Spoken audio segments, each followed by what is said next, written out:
My name is Melissa Pompoulos.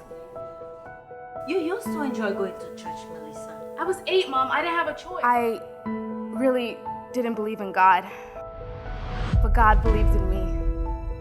I'm very sorry about what happened to your parents.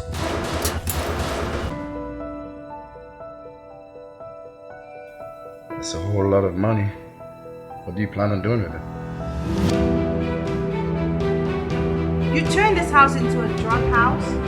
It's only been 9 months your parents passed away. I want my parents back!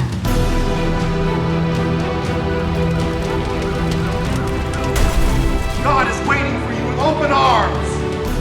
He's waiting to heal your broken heart. Maybe I don't want to believe in him. Sometimes we feel like God's strength isn't enough, so we look elsewhere.